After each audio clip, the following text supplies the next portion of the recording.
If you ran your car engine non-stop for just 3 days, it would overheat, melt its pistons, and fuse into scrap metal.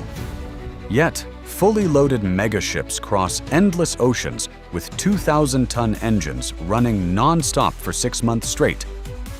No brakes, no maintenance stops, and zero cooling pauses. Is it forged from space-grade ceramics or cooled by raw seawater? The truth is far stranger than any exotic material. So, why a ship's engine runs for months without stopping? Welcome to Simple Why. The answer to every single one of those logical guesses is a flat no. Those massive engine walls are not made of exotic materials from a top-secret laboratory. They are built from heavy traditional cast iron and forged carbon steel. That freezing ocean water never touches the engine block directly because raw seawater would instantly corrode the metal and cause fatal thermal shock. Instead, engineers must circulate expensive, highly treated fresh water kept precisely at 80 to 90 degrees Celsius through an indirect heat exchanger. And as for that fuel? These ships do not run on pristine, refined fuel.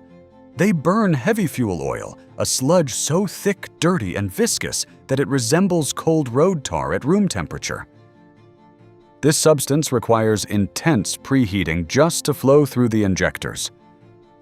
So how does a 4-story Iron Titan burning glorified asphalt run continuously for thousands of hours without grinding its internal components into dust?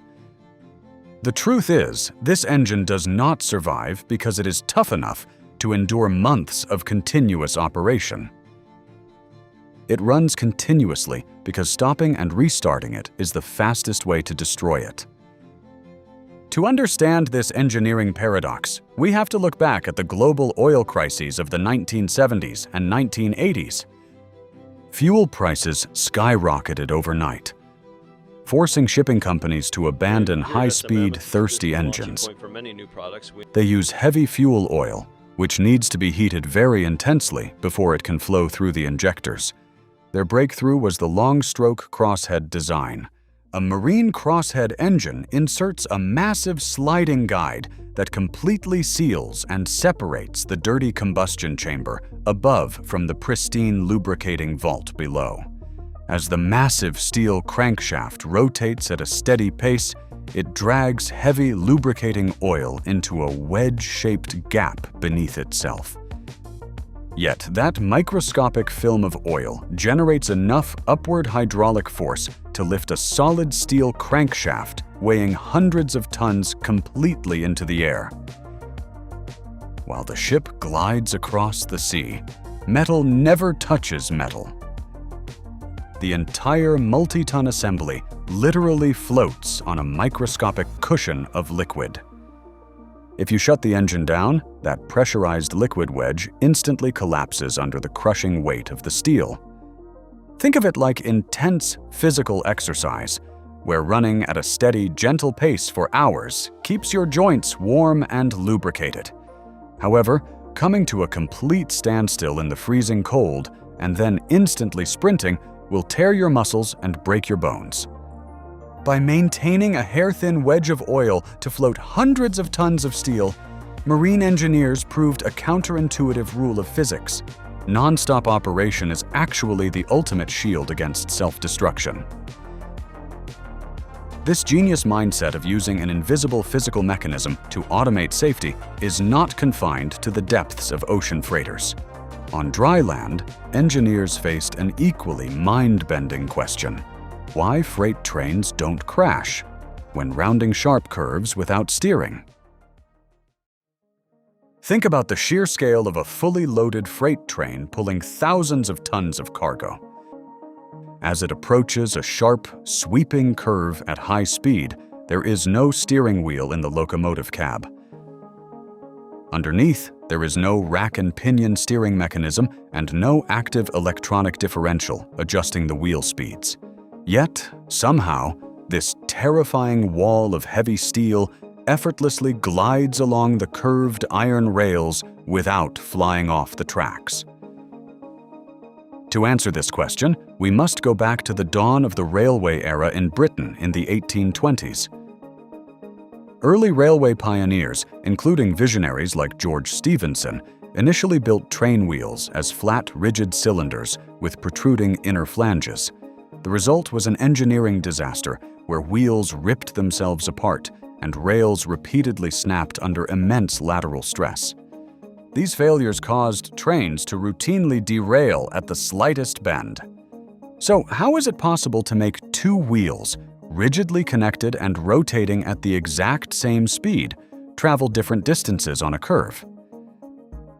Train wheels are also very narrow and profiled in such a way. The breakthrough came from an elegant stroke of static geometry, the conical wheel profile. Engineers realized they did not need complex moving gears or steering linkages. Instead, they machined the wheel tread into a subtle, slanted cone. On standard modern railways, this slant is precisely calibrated to a ratio of 1:20. For every 20 millimeters across the width of the wheel, the thickness tapers down by exactly 1 millimeter. This lateral shift instantly alters the rolling radius of both wheels simultaneously. The outer wheel rides up onto its wider, thicker conical section, giving it a larger effective diameter. Meanwhile, the inner wheel shifts onto its narrower, thinner section, giving it a smaller effective diameter. Because the outer wheel now has a larger circumference, it covers a longer distance with every single revolution, while the inner wheel covers a shorter distance. Without a single moving gear, sensor, or steering input, the tapered geometry automatically creates a perfect differential effect. If it drifts to the left, the changing diameters instantly steer it back to the middle. On a real train, this self-centering conical geometry keeps the axle floating precisely between the rails. Under normal cruising conditions, the raised steel flange does not even touch the rail, riding with a paper-thin clearance of just 1 to 2 millimeters. The flange is merely a last resort safety catch. So, the next time you watch a mega container ship gliding across the horizon, take a moment to notice. Or remember this as you stand on a railway platform while a massive freight train glides through a bend. True brilliance lies in understanding invisible physical laws, such as floating 2,000 tons of steel on a hair-thin wedge of oil. It is also found in letting a simple 1:20 slope steer a mountain of iron without a single gear. If you enjoyed discovering the hidden mechanics behind our modern world, please hit the like button, share this video with a curious friend, subscribe to Simple Why, and stay curious.